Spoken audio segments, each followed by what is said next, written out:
Tara Humphrey. Flynn. Got a sec? I have. There we go. It all went to plan. Great stuff. How's things? How's your morning? It's been a bit slow. I think in the last couple of days, I felt a bit down, a bit slow, but I did think um, somebody bought me a book called Soul for Happy, and it's like happiness is a choice, and which I sometimes find really hard.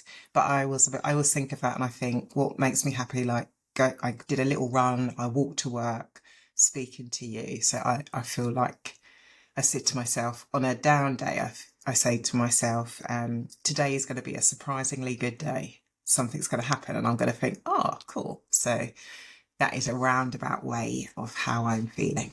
Sweet, I like it. Well, usually it's I'll think where's this going to go, and straight away we're already into something that's kind of ticked my brains. I saw something like you just said there, happiness is a choice. I saw something that's similar to that yesterday online, where someone said um, victim mentality is a choice, and obviously when you've been through something that's Mm. not just stubbing your toe or missing a bus or something, I kind of get my back up to that. So when do you think happiness is a choice, or do you think sometimes it's thrown on you that you can't think?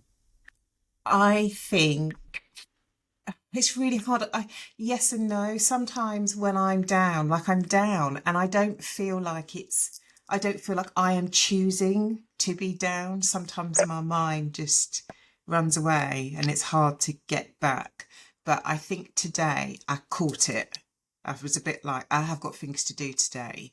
And I, yeah, I felt like I could catch it. But there are some days where I think, I'm sad and I don't feel like I'm choosing to be sad. I just my body and my brain and my memories just feels sad. So it's hard. So I wouldn't say I sometimes it's helpful. Sometimes I think fuck off. Yeah, yeah. That is Tuesday now. You hit the nail on there. That's exactly it. So it is sometimes story, sometimes it isn't. There are days where you start to think, come on, pick yourself up, let's get going. But Yeah. the other day, you're just like, no, I'm in a bad way, and this is just how it is. So Yeah. yeah, totally agree. Well, listen. So these sessions that I'm doing, I just want to try and help one person with each one. So I've done one around marketing, done one around careers, done one around mental health, all this sort of stuff.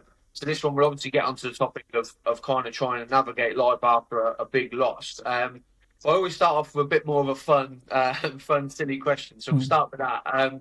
Yesterday we discussed that you're a big fan of the Marvel films, right? It's weird. I am obsessed. I love it. I love it. Okay, cool. Well, if you could have a superpower, but only for a week, you get it on Monday, it's gone by Sunday. What are we taking? I'd be like the Flash, and Okay. I don't think he's Marvel, but I would just be, that would be the week I just got my shit together. Like, and just rushing around. So, And like I'd go and see the people that I've been meaning to see, but in truth, I can't be bothered because I've not made the time. So I would be like, I'm going to Birmingham, I'm going to Manchester, I'd go abroad. So I think like that if I only had it for a week, because I think it'd be a bit exhausting if I lived like that all the 100%. time. So I think, yeah, I'd be, like, yeah, have the power of the Flash. Love that. That's great. Get all your shit done in a week. That's a good one. I like it. Okay, Yeah. crack it. Good stuff. Good stuff. So, yeah, I'd say it's more of a heavier topic than what we've done on Got Yeah. a Second, but I think it's really really important. And like I said Mm. when we spoke previously before, like we can speak now.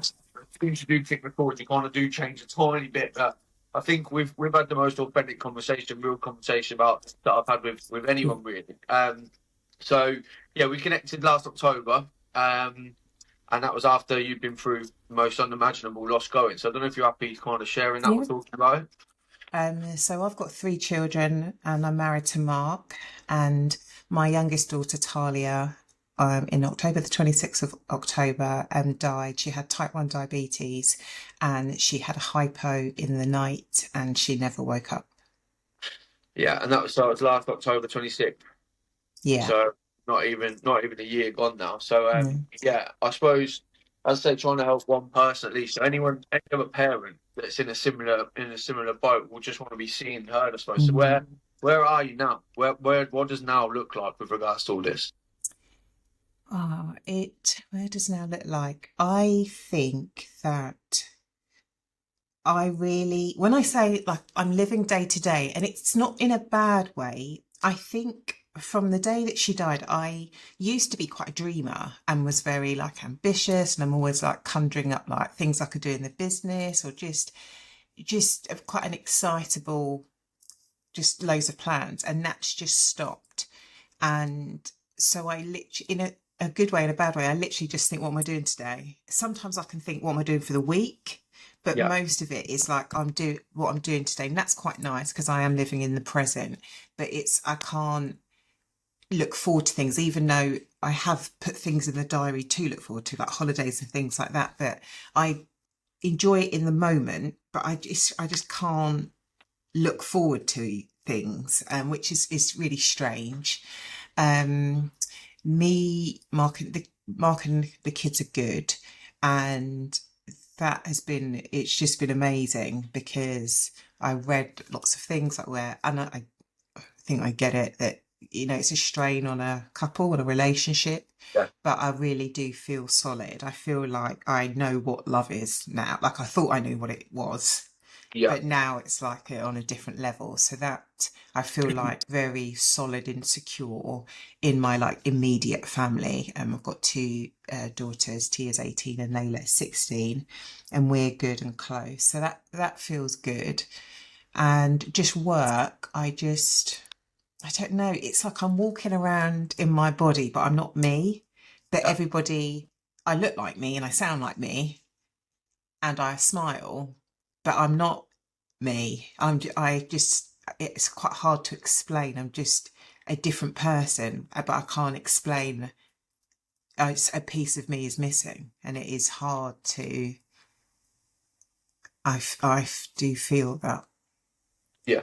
Yeah, 100%. I don't want this to sound too harsh or too deep, but I think because obviously I think I see similarity in that walking around looking like you, sound like you, but not. Mm, But I don't know if it's even a piece of you or if that version of you goes that day as well. mm, And literally from minute one, the day after, you're kind of just building a new personality altogether. And you say about not looking, be able to look forward and look at stuff in the future. It's not like looking forward to stuff in the future, but like future planning and stuff. mm. I have to get through chunks of the day, if not the day itself. But where do you think that comes from? Do you think that's kind of because what happened just rips all of your control from the world? Do you think it stems from that, or do you think it stems from you kind of don't want to look past the day? What do you think that stems from? Do you know? No, I don't. I don't. I don't know. I don't understand it. I work for a psychotherapist, and that's been brilliant. And I'm just at the point where it's like, well, don't fight it, because actually, in quite a nice way, I am present. So actually, I'm just talking to you. I'm not thinking about anything beyond talking to you. So I think in that respect, it's quite nice. But when you're running a business, it's Yeah. like, you're like, Tara, you need to like think beyond the week. Do you know? Because if I keep doing that, and then when I look up, I'm like, oh, I've got no clients. So I Yeah. do need to. Yeah. Like, in my personal life, it's okay, Yeah. but in my business life, it is a challenge. Yeah. Yeah, 100%. How have you juggled that kind of? I say getting back to work. Did you have a big break, or did you just get straight back into it? How have you juggled? Because you still feel like you have to put a mask on to get Yeah. stuff. Yeah, So I did go back to work quite quickly because I just didn't know what to do. I yeah, just didn't know what to do, and that she'd been in hospital prior for a couple of weeks. So I probably had a month off in total, but that's not a long time. But I did get back to work, and it's just the very first, the early days. It was horrible, and people would say to me, and I feel so mean in saying this, but people would come to me and say, I don't know what to say. And I wrote a blog. It was like, what to say when you don't know what to say. It makes me feel then I have to say something, but I'm thinking I don't know what to say. So I did. I've got a podcast, and I am quite active on social media. Sometimes I kind of just had to put out like a public service announcement, like stop saying that to me. Like I do appreciate it, but I sometimes I explain it to my sister. It's like, imagine standing in a field and then somebody walks up to you and says, I'm so sorry, I don't know what to say. And it's like I step back And then another person says to me, oh, Tara, I'm so sorry. And so I've got all these people, and it's like hundreds of people in quite a short pace of time saying, I don't know what to say. I can't imagine what you're going through. So I've got all these people around me, but I know I'm not on my own, but it feels lonely. It feels like nobody can understand. And when you keep hearing that, Yeah. it makes me just close down because they don't understand. It's pointless me. I wouldn't want them to understand, like, so that bit's been quite hard, but I have got amazing clients, amazing, like, who your friends are, and I truly do. I know who my friends are. I've got amazing clients, and it's nice to be at work. But I did think I work in the I support general practices and work like in the NHS. And I did think, oh God, what we're just literally moving the deck chairs around. We're just running around. Yeah. Yeah. Policy says this, and we run over there. And it's like, well, no, the policy says do it like this. And it's like, are we making a difference? So from a work perspective, I'm like, does my work matter? Mm. Like, what am I doing? I hope my clients do. No, I hope they do though, because it's just so real, isn't it? And I think especially because we met via LinkedIn, though, and Yeah. we're totally honest, it is a cesspit of non-authentic drivel most of the time. Because I've got guys that I went to school with or that I've known from 18 to 1 that I've seen them in a pub, and now they're like head of Barclays banking or something. So like, it's not you. So I think it's good if they are because it's real, right? Yeah. So it's like I'm trying, it's showing up for work, but really asking the question. And now it's a bit like I kind of change, like, what am I here to do? And it's like, I'm here from an NHS perspective, or in an H.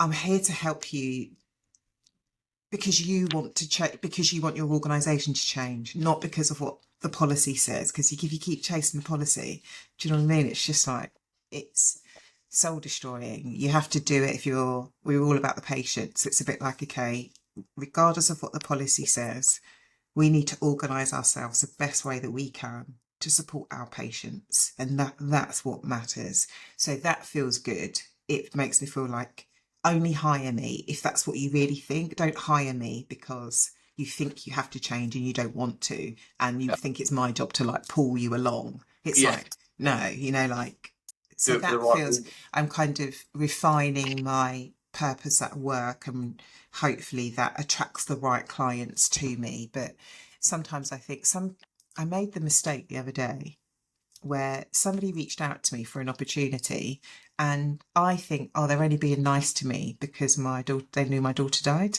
Oh, really? And then one guy was like, no, I didn't know. So I feel like when people are nice to me, I think, why are you being nice to me? You've just been Yeah. nice to me, which is so ridiculous. Like, thank you for being nice to me. But yeah, I'm always a little bit, why are you being nice to me? And when I go to a conference, I feel better now. Sorry, you asked me like one question. I could No, just that's good. It's waffle. good. That's what we're here for, man. Podcaster to podcaster, I can talk for England. In the early days, I'd like, because I speak at conferences or chair conferences, walking into a room, I just was like, freak, I'm gonna have a panic attack. Everybody's got their own life and everyone's got their own things going on. But in my life, I feel like I walk into a room and everybody sees like broken woman. Yeah. And Yeah. that's, they either think that, or one thing I really don't like is when people say to me, you're so inspirational. And I just think, I don't know what to say to that. Like, I've got two other children, I've got a business, I've got sisters, I've got a husband, I've got friends, I've got a mortgage. I don't want people to think I'm inspirational because I can keep it together to go to work. Yeah. Yeah. Yeah. Yeah, I get that. I mean, I don't want to say you are, but you are. So I'm going to fall into that bracket. I mean, I wasn't going to mention Uh, a big like firework display and banners, but I think you are as well. But because sometimes I think that's enough, and there's plenty of people out there that can't do it. So that I think inspiration, whether it's the tiniest thing or the biggest thing, if it's inspiring someone, I think it's great. And some people can't even wake up in the morning or carry on. So I think it's massive. But going back to the bit when you said about you kind of in the field where people are saying, "Oh, I can't imagine what you're going through," or "Sorry for your loss," etc., and you feel, there could be loads of people around, but you feel lonely. Do you still feel like you and Mark go through the same thing? Do you still feel like he won't understand? And does Mark think she won't understand? Like, do you still? I know obviously you're tight, and you said that the Mm, relationship gone from 99 to 100 because of this. yeah. But do you still? Is there still moments and days where you think even he won't get that? Like it's such a personal and isolating feeling. Is that how you feel? No, I do feel like only Mark understands, but when I'm not with him, so I would say our relation, I'm like really independent and to a fault. But now I'm quite needy. So like when I'm at like my favourite place to be is at home and I feel comfortable and relaxed and I can talk to him and there's no filter. He does understand, even though obviously it's different because he sometimes he says things and I think, oh, it might annoy me, and I think, oh, and then I can slow my Lawrence, my psychotherapist, has helped me to, slow my thinking down Yeah, and think, like his experience is his experience, my experience is my experience, but he is the only person that does understand because we were together. Well, she was our daughter, so I do feel like he does understand, but sometimes it's kind of excluding Mark. yeah. But I can phone him in the middle of the day and, like he'll pick up and we go for walks and talks and yeah, so I feel lonely. It's really interesting. It's a quite interesting question. I think when I'm not with him, Yeah, I feel a bit like, oh, like, where's my person? 100%. That's great. How's he doing? He's doing good. So he is currently doing a challenge. He's part of a charity. I think it's called Just for a Girl. Right. And it's a charity based in Uganda, and where the girls are, treated like second class citizens and they're Yeah. raped and murdered and they don't get an education. So he is working with a lady called Mary, and I've forgotten her husband's name. So Mark and Tia went out there, and now he's doing this challenge where he's doing 10K a day for 45 days and raising money, and he's really like he's enjoying that campaigning, he's exercising, he went out there, so he's got a business. So I would say, like he's as good as he can be, but like it's it's it's moments in the day. You can be having such a good day, and then Yeah. he phone me up and be like, Yeah. or so he is good, but that's not to be replaced, not to be mistaken by like he's good, Yeah, that's the thing, isn't it? It's horrible because you kind of it's both ends of the spectrum. Like you said earlier, happening to the good. Sometimes you want to go from bad to happy, but then sometimes, like if someone goes, "How are you?" I say good. And I'm like, well, I want to really elaborate on that and tell you what's Yeah. going on. It's not good. It's not just a one word answer. But no, I hear you and I hear you going Mm. for it. It's so wonderful that you've got that sort of rock and that relationship. And like I say, it's horrible that what you've been through, obviously, and you never wish it on your worst enemy. But like you say, the level that it takes you to, connection wise with someone else who gets it is absolutely Mm. incredible. But yeah, going back to people who kind of don't understand, and those sort of cliches that you, particularly in the Western world, I don't think we're great with grief anyway. Mm. There's a grief coach called Lou Hines who I'm connected with and I'm really close to nowadays on LinkedIn, and she says in Britain we're so grief illiterate, Yeah. and I just think it's a perfect thing. So, what have you got any of? So, if anybody out there watching this or listening to this now has got a friend who's lost someone, I call it like non-numerical loss. And Yeah. I'm not downplaying someone losing a 96-year-old grandma, but I don't care what anyone says. It is so different to losing your 13-year-old daughter. I'll die on that hill. I don't care. Mm. So, what would you say to someone who's going through it if their friend has lost someone in non-numerical order? What should they be saying or doing to help? Because Mm. I think a lot of people who don't know what to say, they end up saying fuck all. So Yeah. what? Because I didn't like the let me know if you need me. I thought, Yeah. well, Yeah. just 24/7. Yeah. So you turn up for lasagna, you knock on the door, but what should they be saying? What's a good way? So I mentioned this on Instagram the other day. My best friend Ali, since the day Tali went into hospital, she has messaged me every day to say good morning. Amazing. And sometimes we talk beyond that. Sometimes we don't. Obviously, we see each other, but every day. And sometimes she might be like, "Oh, I forgot to say good morning," and it's like, "Ali, would never, like, I would never expect you to do this." So I think with your friends, it's just that good morning, and especially after the, like the acute period when everybody kind of forgets and goes back to their normal life. So I think just it doesn't have to. And my friend Juliet checks in on me weekly, just like morning, and she just talks to me normally.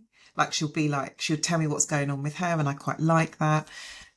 So I think if it's a good friend, just messaging them, I'm thinking of you. I really, really, really do appreciate that. And I think just I'm thinking of you. An employee that used to work with me, a lady called Kim. She's so funny. She said she bought me this necklace with my girls' names on it. Oh, bless her. And my friend Jodie, who I used to go to school with, who I've not seen in years, every now and again she just checks in on me. So it's just like I'm thinking of you. So I think for me that has been really, really nice. And I'm trying to think what else. I just think if you want to say something but you don't know what to say, what has resonated with me is somebody just reaching out to say, "I'm thinking of you." And sometimes people say, "Don't worry, like don't worry about responding. I just want you to know that I'm thinking of you." And I think that has been. I don't think you can go wrong with that. And I think that, and I've done this. When you want to send a message and you don't, like you pick up your phone and you might even start Yeah, doing typing. it, and then you think no, and I think I'll just do it. Just even it's just a heart, like that person will know what that means, like if so. I would say, because it can be really, and I'm sure I've done it, so like, there's no judgment, but um it can feel really hurtful when you think you're friends with somebody and they don't message you, and Yeah, they don't know that you are thinking of them, and that you have gone to, but you don't want to intrude or you don't know what to say. So that can be that, you don't know what the other person's thinking, but that person may be thinking, "I can't believe that you weren't there. yeah, I thought we 100%. were mates. Like, why would you not just reach out? Like, we are friends." I've had like strangers. I had somebody send me a card from India. Have no idea who this is. I've had flowers from Canada. So it's been amazing. But sometimes you want the people that are closest to you to be there, and sometimes it's hard. It's hard to reach out to say, like, I need, because it's like I don't know what I need, but I need you, but I don't know what I need you for. I just need you to be there. But that's really hard. I find that really hard to say. So I Yeah, think that if you're the friend, you have to be a little bit stronger, a little bit more proactive, and just be there. And I think set a reminder on your phone, like if it's once a week or once a month, to just check in and say, "I'm here." Um, yeah, it is difficult to be the friend, and I've had people reach out to me, and it's strange. I've not wanted to reach out to them, but other people have reached out to me, and I have. So I'm drawn to different people, and I can't really explain it. no, no, Um, so it's like I didn't know you. I've always no, speaking to you loads. Sometimes it's easier to speak to people that you're not that close with. So I definitely. found that. So on the flip side, I've probably got friends that are like, I've messaged Tara and she doesn't want me Yeah, to, she doesn't want to engage with me. And I think I just say to them, just like I said to my sister, just wait for me. As I keep saying, like, "I'll see you like in 2028." Just like, please just wait for me, yeah, because yeah, it's not about you. It is all about, like selfishly, I am all about me. yeah, And for sure. that's hard to admit, but it's true. It's like it's not about you. Like No, my daughter's died. It's not about you. yeah, yeah, 100%. Totally get that. Like if I was trying to meet someone for a coffee for months that hadn't gone for anything, yes, you'd give up after a while. But when Mm. someone's been honest, it's like just persevere. And I think I'd appreciate, like I say my circle's become like a dot now. It's just minimised that much, but I always just say I'd appreciate people being honest and saying, look, I feel really awkward. I don't know how to approach this. Can we go and have a chat, or can I come round for a cup of tea and just lay it out and be honest and be true and just speak about things, and then we kind of set the path from there. But yeah, I do think perseverance is a massively key, isn't it? Definitely, 100%. But right, we better wrap things up.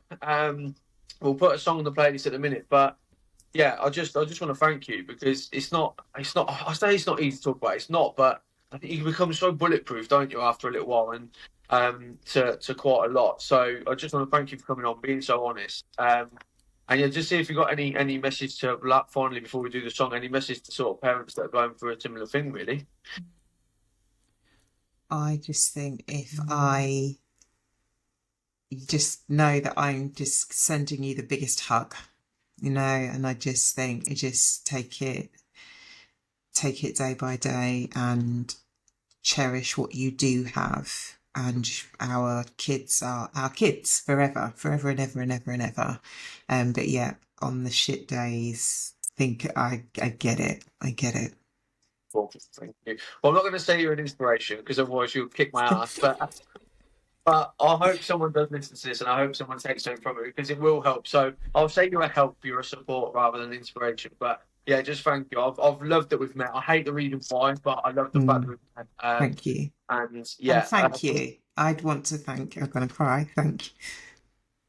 You're welcome. No worries at all. That's what we're here for, isn't it? Well, don't you start me off. So don't. It's not a good start to say. I've got a client call at 9:30. I'm like, what? No, you've been amazing. Thank you. Oh, don't you get me going. Right, let's pick a bloody song for it. It's not going to be something sad, is it? It's not actually. Do you know what? The song might be a strange choice, but it's Lovely Day by Bill Withers. Awesome. I love that song. I absolutely love it. And I think, yeah, that's a song I think, yeah. Yeah, it's a great tune. Love it. Absolutely love it. So yeah, that's my song.